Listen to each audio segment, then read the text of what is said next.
Muntikan ng isangla ng mama ng boyfriend ko ang engagement ring na worth 85,000 na ibibigay niya dapat sa akin. Hi, I'm Venture. Hindi pa kami kasal ng fiancé ko pero may kontrabida na agad sa family niya. Tawagin niya na lang akong Jody, 26 years old, manager sa isang resort bar dito sa Pasay. Sanay ako sa lasing na guest at dramatic na breakup sa rooftop pero hindi ko in-expect na mas dramatic pa pala ang future mother-in-law ko. Yung fiancé ko ngayon, let's call him Khalil, 28 years old at may isang kapatid na babae, let's call her Star, 4th year college tourism. Close kami ni Star, magka-vibes kami at ako ang tumatayong ate niya. Siya yung tipo na may radar pag may mali sa bahay nila. Hiwalay na ang parents ni Khalil. Long story short, nag-cheat ang tatay niya noon sa isang babaeng kapangalan at kamukha ko raw. Kaya nung first meet namin ng mama niya, hindi niya talaga ako bet pero wala siyang magagawa dahil mahal ako ng anak niya. Ngayon, sa harap ko at ni Khalil, sobrang sweet siya. Like, Jody, kumain ka na ba?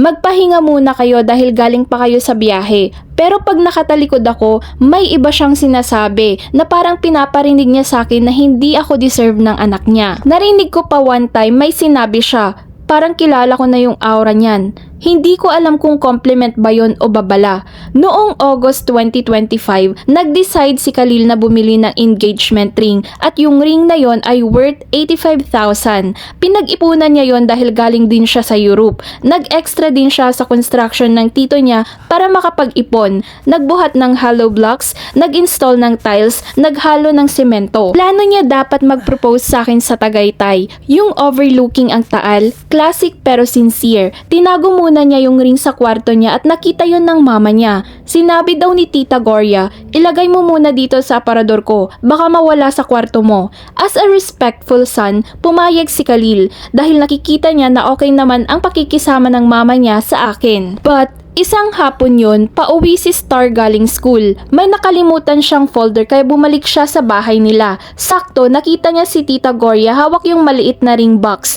nakabihis na panglabas. Narinig niya mismo, dadaan lang ako sa Palawan para ipakita kung magkano ang presyo nito pag sinanla. Alam ni Star kung anong Palawan ang ibig niyang sabihin. Hindi island na Palawan na dinadayo ng turista kundi Palawan pawn shop. Nang makita at marinig ni Star yon, nag-text siya agad kay Khalil, Kuya, may hawak na ring si mama. Narinig ko na ipapacheck niya daw sa Palawan pawn shop. Di ba yun yung engagement ring na ibibigay mo kay Ate Jody? Buti na lang, nasa palengke lang si Khalil that time at agad siyang umuwi. Pagpasok niya sa bahay, nakita niya agad ang mama niya na nakabihis at hawak yung engagement ring. Tinanong agad ni Khalil, Ma, saan niyo dadalhin yung ring? Sagot ng mama niya, isasangla ko muna. Hindi pa naman kayo kasal at mahal masyado ang engagement ring na ito. Pambayad na ng utang natin. Hindi niya ito deserve. Imagine, hearing that about yourself habang nasa kabilang kwarto ka, hindi ko raw deserve. Sinabi pa niya,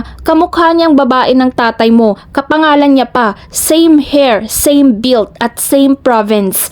May unresolved trauma ata si Tita Gloria at apparently ako ang walking reminder niya dahil kamukha at kapangalan ko ang babae ng asawa niya. Khalil lost it. Ma, trauma nyo po yan. Huwag nyong idamay si Jody sa kalokohan nyo. Lumabas ako sa room para awatin siya dahil baka may magawa siyang hindi maganda sa mama niya. Sinabi ko na hayaan na lang dahil nandyan pa naman. Buti na lang talaga at nakita ni Star yun. Kung hindi, baka nasa resibo na yung future ko.